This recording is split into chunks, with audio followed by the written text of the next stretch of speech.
Quand j'ai décidé d'aller en France, l'année où j'ai décidé de partir, bon, déjà à l'époque, l'immigration n'a jamais été légale en fait. On ne prenait pas son billet et je vais en France comme ça, quoi. Voilà. Et il fallait toujours avoir une raison. Donc soit une entreprise te faisait un contrat ou une promesse d'embauche, donc tu venais travailler, ou alors, je ne sais pas, tu es un truc d'affaires, un homme d'affaires ou un étudiant, quelque chose comme ça, quoi. Donc moi, en l'occurrence, dans mon billet, c'était mis que j'allais dans le passeport, sur mon visa du passeport, ils ont mis que je partais au Monrovia, Libéria. Monrovia, c'est la capitale de Libéria. Mais je faisais transit en France. C'était une tactique pour rester en France, quoi. Voilà, donc j'ai pris l'avion Dakar. Bon, ça c'est pas une anecdote, hein. L'avion Dakar-Zurich en Suisse. Pourquoi, je sais pas, hein. C'était comme ça, hein. Et Zurich, Stuttgart en Allemagne. Donc voilà, il y avait des gens qu'on appelle aussi des passeurs, quoi, des gens qui ont l'habitude de faire ça, des combines pour que les gens, même maintenant ça existe, hein. Donc la personne qui avait organisé ça dit voilà, quand il arrive en Allemagne, il faut qu'il prenne le train. Qu'il prenne un train pour aller en France. Mais comme dans le passeport c'est marqué que je vais à Monrovia, quoi. On considérait que je fais un transit, quoi.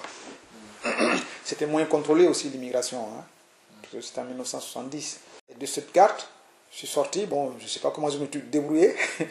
Je suis arrivé à la gare de Stuttgart pour venir en France.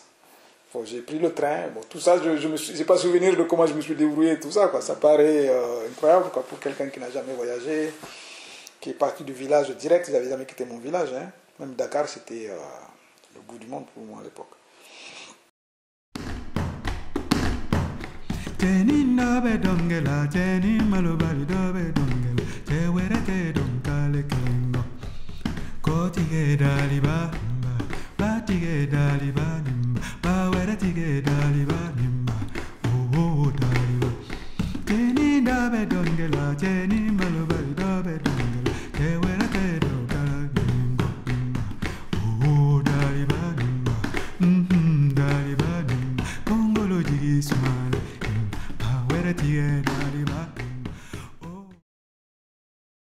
C'est quand je suis arrivé maintenant à Paris, à la gare de l'Est, je suis sorti du train, pareil là, pour la première fois je vois Paris, quoi, hein.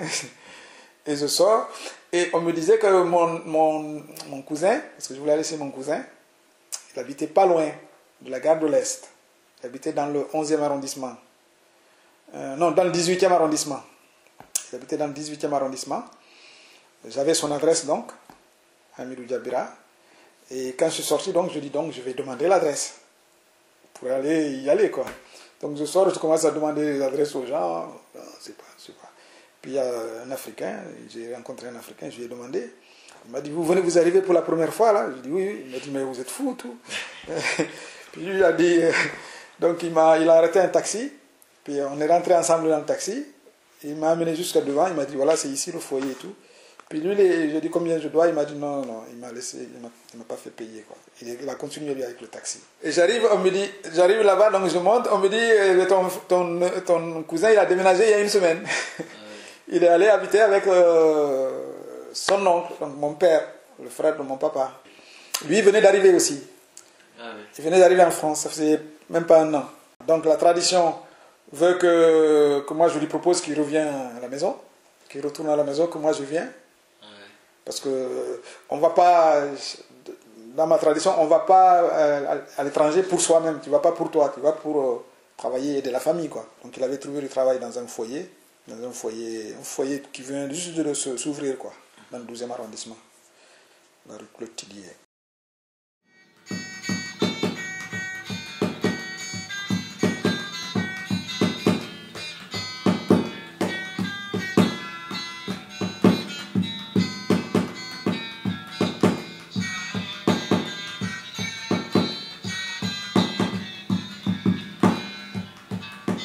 Dans ce foyer où il y avait où était censé être mon cousin, je dis il y a un tel qui va venir, il s'appelle Ademou Tanigora, il va venir et chaque midi il vient parce qu'il devait travailler à côté, quoi. Et il t'amènera là-bas. Ok, donc j'ai attendu. Donc la surprise c'était parce que Paris, on nous parle de Paris, et puis ceux qui rentraient là-bas, ils étaient tout le temps en cravate, enfin costard, ils étaient bien habillés. Bon. Donc Paris c'était le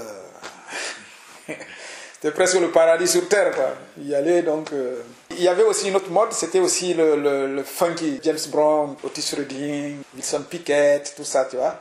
Il y avait une coiffure là, donc beaucoup d'Africains s'étaient coiffés comme ça, quoi. Ils mettaient des fortunes dans des costumes. Il y en a qui s'endettaient, c'est-à-dire qu'ils mettaient 2 ou 3 fois leur salaire dans un costume, quoi. Des chaussures, des petits machins rouges dans les poches et tout, quoi. Et alors, ma première surprise, c'est quand je suis rentré dans ce foyer, les conditions, la salubrité, et puis les lits superposés. Voilà, ils mettent lit sur lit, là. Donc j'étais assis, là, je ne pouvais pas me redresser et tout. Et il y en avait comme ça, 2 et 2, 2 et 2, donc ça fait 4, 8. Avec 8 personnes dans la même chambre, quoi. Donc c'était quand même avec des vêtements. Bon, mais bon, ça, je l'ai remarqué ça tout de suite, quoi. Je dis, bon, putain, c'est. Et puis, alors là, ce copain-là, il arrive après son boulot, tout, voilà, content de me voir, moi aussi, tout. Il dit, bon, on va ensemble. Alors, mon premier truc, c'est de prendre le métro. On vient là, on rentre dans un trou, bien sûr, hein, on descend avec les escaliers, tout. Alors, lui, il est en costard, bien sûr, et tout, hein. Et alors, il va y avoir un distributeur de chewing-gum là, tu sais, tu mettais de l'argent là. C'était le truc que tu tirais, tu sortais de l'argent. Et donc ça m'avait impressionné, quoi. Il avait pris des chewing-gums là, il m'avait donné et tout. Et puis on rentre dans le métro, arrive, on rentre dedans. Alors il me fait, oh là on est souterrain, tout, il m'explique un peu le métro, quoi. Et on arrive à Roy Diderot, c'était la station où il fallait sortir. On sort. Et première personne qu'on voit, parce que lui aussi ne connaissait pas le foyer, comme le foyer venait d'ouvrir, on l'interpelle, on dit s'il vous plaît, et bien il nous dit j'ai pas le temps. Alors ça m'a surpris, quoi. Ah, j'ai dit tu demandes quelque chose à quelqu'un, un Africain en plus, il ne t'explique pas. Ouh, bon, bizarre ça, j'ai trouvé ça bizarre. Ça m'a beaucoup surpris. Et puis on a vu quelqu'un d'autre qui nous a dit voilà, c'est la prochaine rue, c'était pas loin. Et on prend la rue, c'est une rue elle n'est pas longue, mais elle est droite comme ça, quoi. Et je vois un monsieur devant une porte avec un balai. C'était mon oncle. Et chez nous, un homme qui balaye, ça ne veut pas dire que c'est ingrat, hein, mais ce n'est pas le travail de l'homme, quoi. Ce n'est pas le rôle de l'homme de balayer. Son rôle, c'est de construire la case, mettre le toit, aller chercher du bois, cultiver le champ, voilà, ou tresser la natte et tout. Mais balayer, bon, c'est trop. Bon, je vois mon oncle en train de balayer, je lui dis, avec un gros balai là devant le foyer. Je lui dis, mais c'est mon oncle.